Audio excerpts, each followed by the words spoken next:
Human fan demands Equestria conform to Head Conan by Mockingbird. Author's note: the library has been called by several different names in different Hasbro and Hasbro authorized properties and products. See mlpfandom.com/wiki/Golden Oak Library. You can see the library's 3-in-1 front door if you look closely at the screen cap in the story's cover image.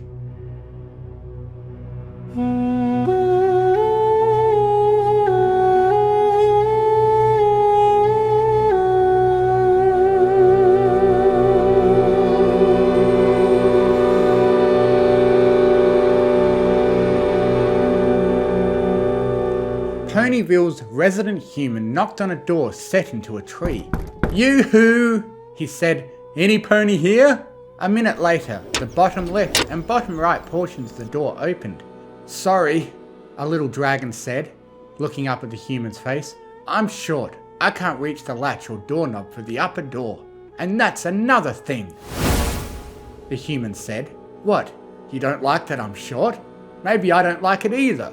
It just doesn't make sense that Ponyville's public library would have 3 doors in one doorway.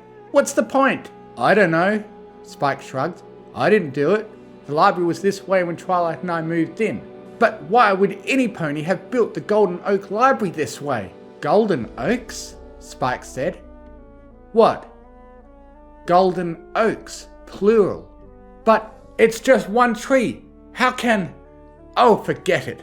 The man got down on hands and knees to crawl through the space under the door's top half. He stood to look at the bookshelves. "I used to fantasize about someday being sucked into Equestria and meeting every pony and getting to live in a wonderful world of magic. But so many things are just wrong. Even the Golden Oaks Library. Books and Branches Library," Spike said. "But just a minute ago it was—" "Never mind." The man leafed idly through a book called Forbidden Magics. "Do not read." He said, "So many things about this place just don't fit my headcanon." "What? Your head Conan?" "No, you silly lizard. A Conan would be a barbarian." The man's eyes skimmed over a page. "Of course, that's the answer." Spike quirked his eyebrows. "The spell on this page," the human said. "I can cast a spell across dimensions to summon a fierce barbarian from another world, some muscular man with a big sword and fur trousers, or armor plate swim trunks." "Another world?" Spike asked. "Do you mean, like, another planet?" "Sure, I don't care. Earth, Mars, whatever. And my spell will fill his mind with an exact duplicate of my own precious fanon knowledge about MLP. My barbarian will understand the truth, and every pony and everything should be exactly the way I think they should be." Spike frowned. "Are you sure that's a good idea? When Twilight tried a mind control spell, it didn't go well at all. Unlike her, I understand how things should be done in this world." The man reached into a human-style saddlebag on his hip. Definitely not a purse or fanny pack. He pulled out a plastic horn with a long elastic strap. Definitely not a party hat, and put it on his head. Light swirled around the hat horn and struck the library floor, where it disappeared into a momentary dark hole into another dimension. "Wow," Spike said. "That sure was something. Now what do we do? Run away?" "No," the man said. "Now we wait."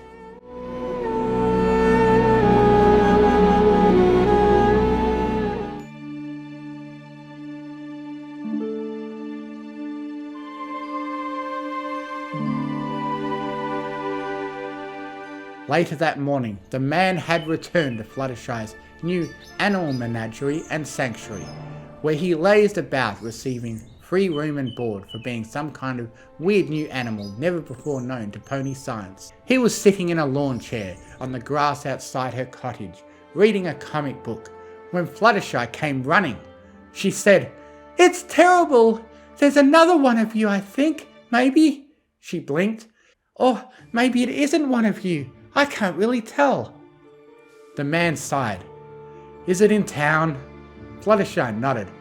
I'll go take a look. The man laid his comic book down, got out of his, actually Fluttershy's, chair and walked towards the centre of town.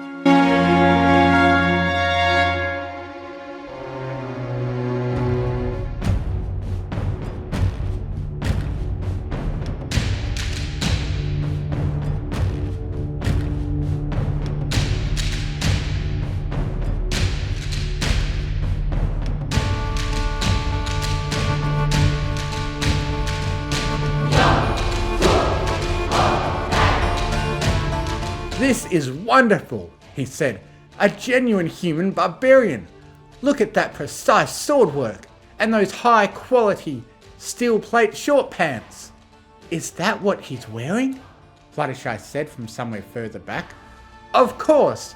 Watch him slicing the heads off of those non-canon compliant flowers. Don't you admire his strength and skill? Fluttershy winced as the barbarian invader used his sword to hack and slash a sales display of daisies. The flower sellers to whom the flowers belonged had, of course, protected themselves from errant swordplay by collapsing to the ground and taking turns shouting, "The horror! The horror!" just so every creature would know they were down there and maybe please not step on them. I'm sure his helmet is very nice too, Fluttershy said. It looks almost Felician or Roman. But why is he so angry? The scantily clad, sword-wielding creature slashed at an awning overhead, exposing any pony who should walk underneath it late at a harsh, unforgiving sun. Why is he so mean? Fluttershy complained. Well, he must be my head Conan, a barbarian from another world who destroys anything inauthentic. The awning's colour must not match one of the My Little Pony episodes, or maybe one of the movies. Sweetie Belle, Applebloom and Scootaloo ran directly towards the havoc. Cutie Mark Crusader, evil creature tamers, go! They shouted as one. Sweetie Belle's horn spewed a small tendril of magic at the invader. The tendril wrapped around the sword, tugging at it. Inappropriate! The invader shouted. Sweetie Belle is girlish and timid. She would never confront a muscular barbarian larger than herself. Fluttershy snorted. Has he ever heard of the Cutie Mark Crusaders? Timid is not the word for them. The creature swung a sword at Sweetie Belle, striking at her neck. Instead of blood, a clang was his reward. By the lost sea of Mars, the creature shouted. You are not a proper unicorn filly at all, but some kind of infernal machine, not canon. He swung again and again, making the town square sound like a blacksmith's convention, or perhaps a drunken hobo trapped inside an extra-large commercial trash container. He shouted remarks like, "Begone, metallic witch!" Beside Fluttershy's pet human, Twilight strolled up. "Hello, Humie. Do you know anything about this?" The human said. "I thought so," Twilight replied. "This is wrong," Humie complained. "You're a nerd without even the smallest trace of social competence. You shouldn't be able to notice that I'm hiding something." Twilight poked his side. "Ponies change, my little Humie, and everything that happens in what you call canon implies that more things happen the rest of the time in what I think you've called off-camera.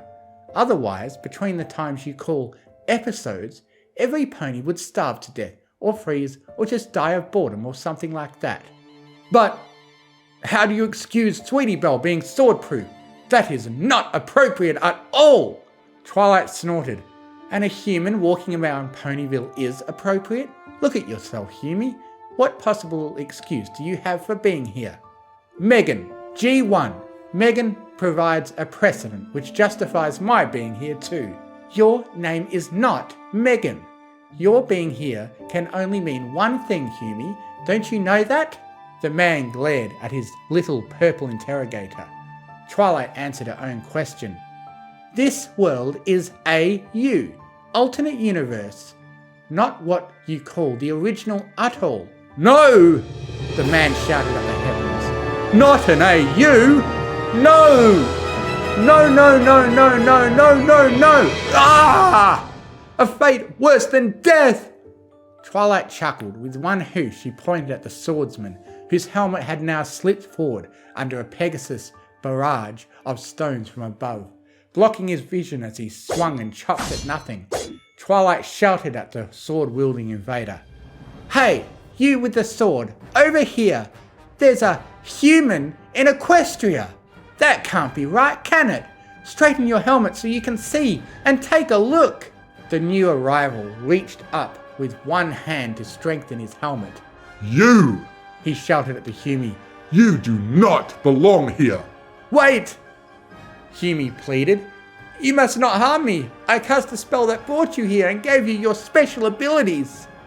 The barely armoured swordsman squinted at Humi. I should have thought as much. You have the weak, pasty look about you of one of those cowardly scientist sorcerers who, tales say, live in hidden caverns beneath Barsoom's surface. The fierce fighter spat upon the grass. If your spell brought me here, then perhaps by defeating you, I can win my freedom and return home. He charged at Humi, who stood frozen in place. Two muscular arms lifted the sword high and brought the blunt hilt down against the top of Humi's head, as if to knock the earth human unconscious. In a flash of light, both the swordsman and Humi disappeared. Every pony stared at the suddenly empty patch of grass where the two humans had once been. Applejack, approaching from the other end of the marketplace, was the first to speak. What happened here? She asked. I'm not sure, Spike said. Maybe comedy? One of the flower sellers sat up. A strange creature from another world appeared and attacked ponies with a sword, threatening to destroy any pony who didn't meet his idea of how Equestria should be. Obviously horror! You always say horror, a passerby complained. That doesn't mean horror can't always be the right answer, retorted the flower vendor's sister. Equestria is full of monster attacks and threats to enslave all the ponies or turn us into strawberry milch cows or something like that. Equestria is full-time horror, 24/7, whenever the place seems peaceful for a moment. That isn't safety, it's just building suspense. What even was that thing? Rainbow Dash asked from above, where she had been dropping rocks on the Martian helmet earlier to see how loud a bong noise she could make and to distract the invader from attacking Sweetie Belle. Seems pretty random to me. Fluttershy snorted. Humi always was complaining about how his bed wasn't comfy enough, or me having a love affair with another pony wasn't canon, or Angel Bunny didn't taste good the day I was away, and Humi caught and roasted the little rabbit. She snorted again. A day with Humi around was always full of drama. Doesn't a creature from another world make it sci-fi? Scootaloo asked. I'd ask my parents, but, you know. Rarity shrugged. No pony seems to know for sure. I suppose the true answer is a mystery, but I do know one thing for sure. What? Sweetie Belle asked in a robotic voice. Humi is finally gone, and Ponyville should be a lot more peaceful from now on.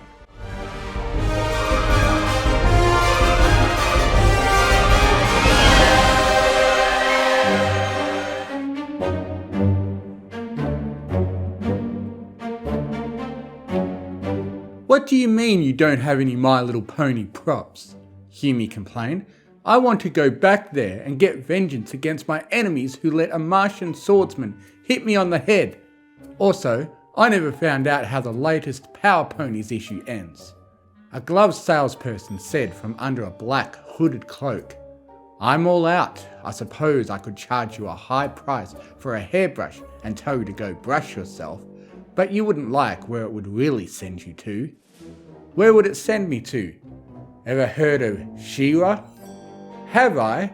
Didn't she work with He-Man fighting Skeletor? That sounds great. The man reached into his fanny pack, pulled out a handful of equestrian gold coins. I'll take it. It's like 2 franchises in one. The salesperson laid the hairbrush on the counter. I assume you're fine with talking horses, but how do you feel about LGBTQ issues? What? The human blinked. There wasn't any of that stuff in He-Man. You must be confusing He-Man with something else. Hughie picked up the hairbrush. Under the hood, glinting eyes narrowed at the pushy customer. You know there was a reboot, right? Maybe you shouldn't take...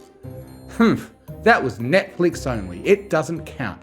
Hughie felt something pulling him backwards, into nowhere in particular. Oh, poodles. Maybe it does count. A moment later, without so much as an "Excuse me?" from a pimpled security guard, Hughie was gone from the dealer's room. It was almost as if Hughie had never existed at all.